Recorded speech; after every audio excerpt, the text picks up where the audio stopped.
Alright, so welcome back everybody. So for this video, I'm going to show you guys how to play Carcassonne Gold Rush. It's another standalone game by Z-Man Games for Carcassonne. Definitely interesting. I definitely enjoy this one, so let's show you how to play. I'm also under the assumption that most of you know how to play Carcassonne. So I'm not going to go over the Carcassonne basics.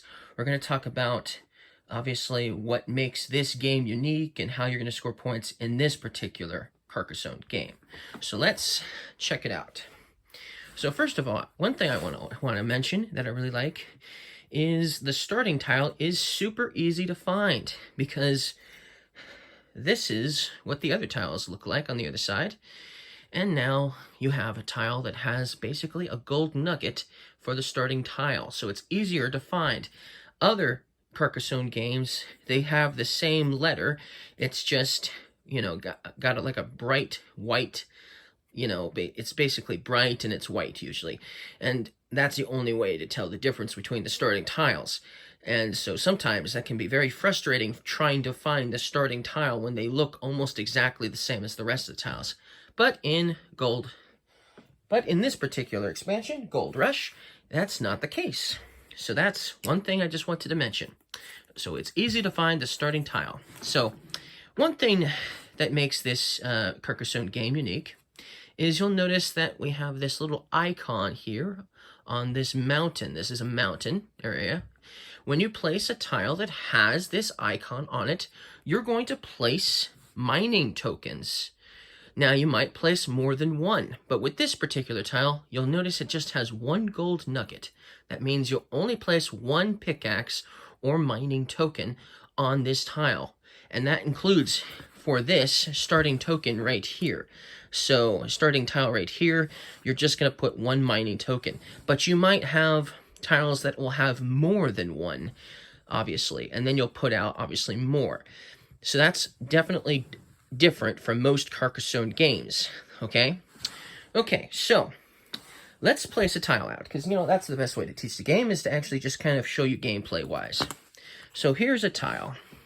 You'll notice this one has a nice big mountain segment on it, and you'll notice it has 2 gold nuggets. So when I place this tile, you're going to put 2 mining tokens on the corresponding tile when you place it, okay?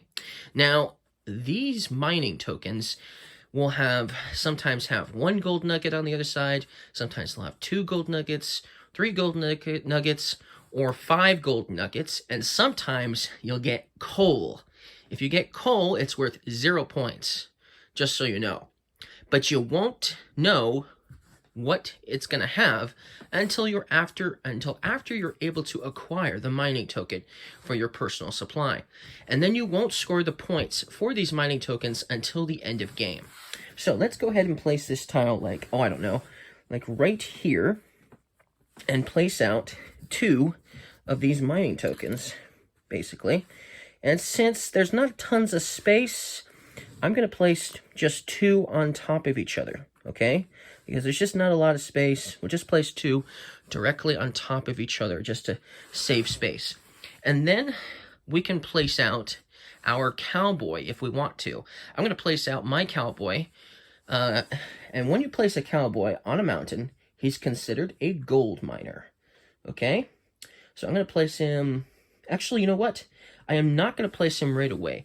I am going to place my tent right away. So on your turn, when you place a tile, you have several options of what you can place. You can place your cowboy, depending on what he's going to end up becoming on that tile you just placed. You can also place a tent on the tile you just placed. And tents are interesting because you can actually move tents from one tile to another tile. Now, a tent can never occupy the same segment of a tile that shares space with a gold miner, regardless of which color it is, whether it's your color or your opponent's color. It can't share the same segment. You can have, for instance, a cowboy as a different type of individual. Like if the cowboy was a farmer down here, you could still place a tent, for instance, onto the same tile. You just can't place it on the same segment, the same mountain segment tile. You can still, of course, have Like, for instance, if there was a mountain segment right here, and there was a gold miner here, even if it wasn't your color, you could still place your tent over here. It just can't occupy the same tile segment. That's all. Okay? But the reason why we're going to place the tent here is because there's 2 mining tokens here. That's why I'm placing it there rather than the gold miner. Okay? Now, if nobody places a mountain segment here later on, of course, my opponent could potentially still put the gold miner here and try to get the mountain. And that's fine. I'm not too concerned about that, because one of the things in this game is you're going to have tents. And if you decide you don't want to place a cowboy or can't place a cowboy, and you don't want to move a tent or place a tent, then you can actually take a mining token that you have a tent next to. And since there's 2 mining tokens here, if I didn't place cowboys down and tents down, I could just take one at a time per turn. So eventually wouldn't be any mining tokens here. But yes, you can take mining tokens. So it's still strategic placing my tent there when I should have probably placed my gold miner. We'll see if that works for me. Okay, so that's that turn. Now let's move on to the next turn. And look at this. Now we have 3 gold nuggets on this tile. Now my opponent could, I guess, like I said, once again, he could go ahead and place his miner down here because there isn't a gold miner on this mountain as of yet. But the problem with that is, obviously, if he puts that gold miner there, then these 3, and there's 3 of them that I'm placing since there's 3 gold nuggets, 3 there, that does mean that the tent will not be able to go on this particular mountain segment, regardless of color, because there's already a gold miner here. Okay? So that's the only downside to that. But that's why the second player isn't going to do that. The second player is actually going to place their tent here. So that way it can try to get some of those tokens. Okay? Now, you don't score tokens until the end of the game, but still, you want to try to acquire as many as you can because they're going to give you tons of points. And this is only half of the pile. The other half of the pile is still in the box. I didn't feel like pulling out all of the tiles for this video because I don't think we'll be using all of these for the video. Okay, so that's red's turn. So it's black's turn again. And now we have a new mountain segment to work with. This one has 2 gold nuggets on it. We can't place it here because of the railroad, so we'll place it right here. And since nobody has their gold miner as of yet, I'll go ahead and now finally place my gold miner there. But obviously, because of that, I won't be able to acquire these with the tent right away. Okay? Okay, so that's how we'll do that.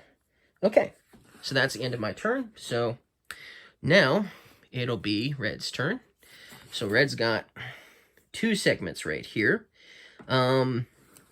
It could potentially finish it right now, but does not want to do that. So, the red player is going to place the tile right here. There will be 2 mining tokens put down on each side of these mountains. Now, player 2 could potentially put a gold miner down on one of these tiles, but is not going to do that. Player 2 is going, or red player is going to use its tent ability, basically tent action, to take one of these mining tokens from the spot where the tent is. So that's red's turn. Okay, so next, who's next? See, black is next. And so now we've got a railroad segment here. So let's see, we can't put it here because of the mountain. That's going to be hard to finish. So we're going to put it right here. And we could potentially put a cowboy down as a railway man, sort of like a highwayman, right? But instead of doing that, we're going to use our tent action to take a tile, a mining token from where my camp is located. Okay, so turn done. So now it's red's turn. Red's got a nice chunk of land right here, and there's three tokens here, so it'll put down the 3 right here, and it will use its tent action to take this mining token from this location. That's what it's going to do. Okay, so that's the end of that turn. So now it's back to me. We've got another locomotive here. I'm going to put it over here because you'll see why eventually.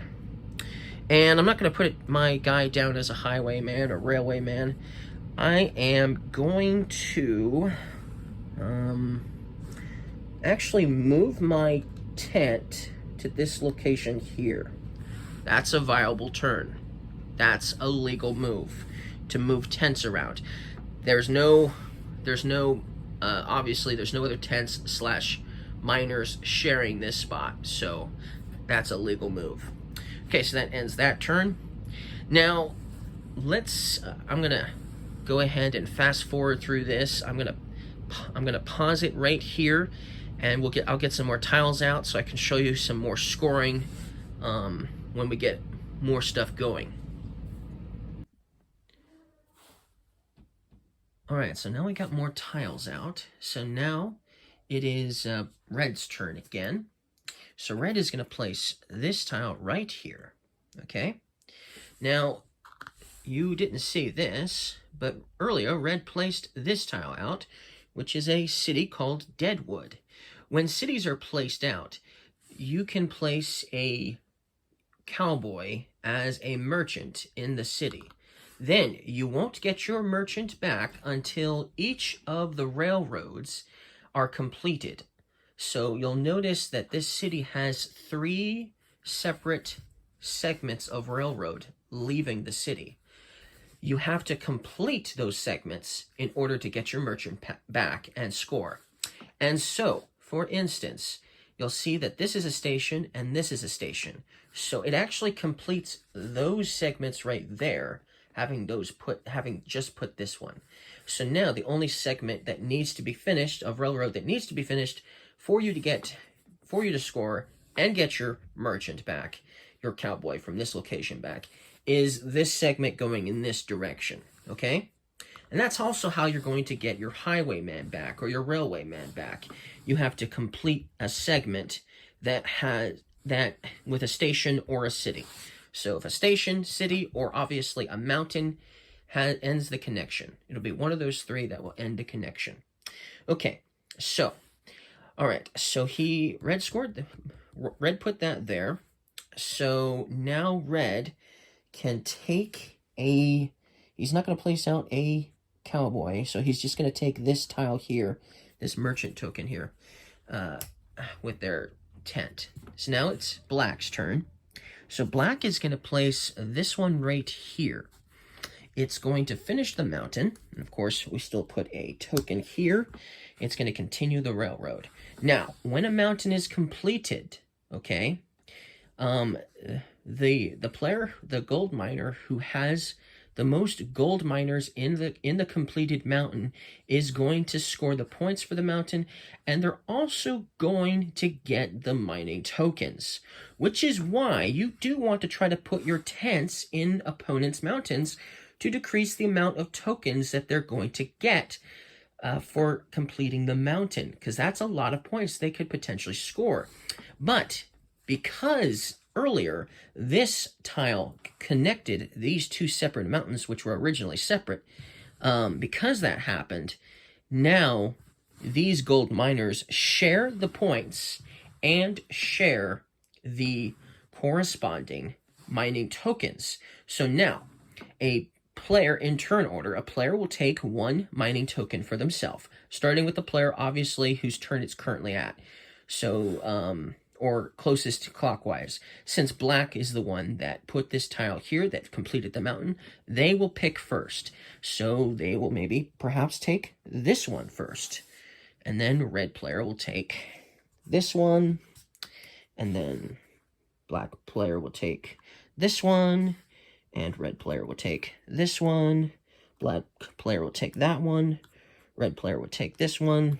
black player takes this one, red player takes this one, black gets this one, red gets this one, and black gets this one. So they got one extra token because they did actually get to go first. So there was obviously at least a slight bonus in that part. And then, since they also have gold miners on here, they're going to score 1 point for each gold nugget symbol that is part of the mountain. So there's 1, 2, 3, 4, 5, 6, 7, 8, and 9. So they're going to score 9 points each, both of the Cowboys. So both players scored 9. And then they would get their corresponding Cowboys back. But their tents will stay there. So the tents will have to be moved manually on a player's turn. That's what's going to have to happen. Okay, so that was the end of Black's turn. Now, Black could obviously still put a highwayman or a railwayman here, since he doesn't have anything to take with tents, and he doesn't want to put it there to just because. So he's going to go ahead and place his cowboy out as a railwayman on this train station here, on this railway here. And there's one locomotive here. Now it's Red's turn, and Red is going to place this here, okay? Now, it's going to cause me to score, and it's going to cause Red to score as well. So now that Red has completed all 3, basically, railways from this city, going this direction and this direction, Red player is going to score 3 points for each segment. So 3, 3, 3. So that's 9 points. But sometimes there won't be a station here, but sometimes maybe there won't be a station here, and it will kind of, sort of loop onto the same city. If that happens, this would count as just 3 points because it's the same railway attached at both ends going into the same city. So it would score 3 and 3 here, so that would be 6 points if that was the case. But since these are stations, and this is a station up here, or even if, I guess a mountain would count as well, it's going to score 3, 3, and 3. So that's 9 points. And obviously, Red player gets their merchant back. So 9 points. So that's 18, I guess, now. So, and then obviously, because I have a completed railway here, I get my highwayman back, or railwayman back, and I score 1 point for each tile that makes up this railroad or railway. So 1, 2, 3, and 4. Since there is exactly 1 locomotive here, I get double points. So I score 8 points as well. So that is awesome. Now, if there is 2 locomotives on the same railroad or same railway, then I don't get double points. I just get my regular points. I don't get double. If there is obviously no locomotive at all, then you just get your regular points. But that is something to note, that you're going to score points. That's basically most of the scoring, how you're going to score points. You're going to score points, obviously 3 points for your completed city that has a railroad leaving the city that's complete on each end. You're going to get 3 points for those. You're going to get points based on how many, obviously, mining symbols there are on the mountain tile. You can obviously move your tents around when you're not placing cowboys. And when you're not moving your tents and cowboys around, you can take mining tokens where the tents are located, obviously.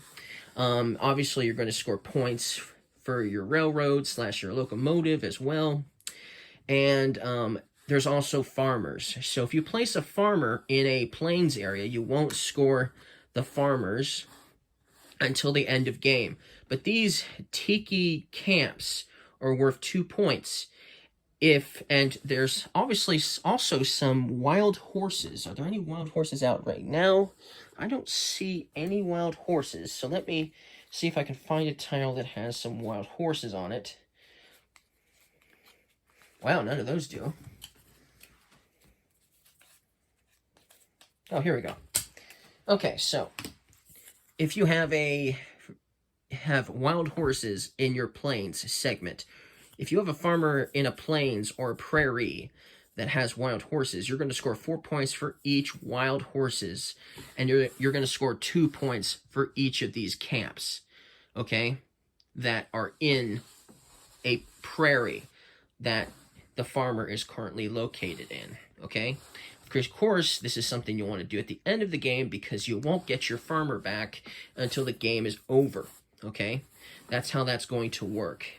When the game is over, what's going to happen is if you have a uncompleted mountain, so if this mountain here is uncompleted, okay, there's only one segment of it, but it's uncompleted, all the mining tokens that are sitting on the mountain get removed from the game. So if you have a mountain that's incomplete and it's game over, then no one is getting those tokens. They just go away, okay? That's what's going to happen. Then, obviously, you're going to score points for each of the, basically, these gold nuggets you see, or should I say gold nugget symbols you see. So, if you had, like, for instance, obviously, this is uncompleted, but if the miner was here, he would just score 1 point because that's all there is, right? You know, even if the symbol had 2 gold nuggets on it or 3 gold nuggets on it, they would still only score the 1 point because it's each symbol that you see for uncompleted, obviously, mountains. And then you'll score 1 point for each uncompleted railway segment of the railroads for your railway man that are there as well. And then obviously, if you have, for instance, if you had a merchant sitting here in this city and you weren't able to complete the city, then you could still score points for this segment and this segment, even though this segment isn't complete yet. So you'd score 3 and 3. So you're still going to score the same amount of points regardless of whether a mountain is incomplete, regardless of whether a city is incomplete. You're still going to score the same amount of points. You just won't get, obviously, the mining tokens that are still in the incomplete mountain. But basically, that is how you're going to score points. That's everything I think you need to know, unless you obviously know the basics. Assuming you know the basics of the game, that's everything you need to know how to play this game, basically.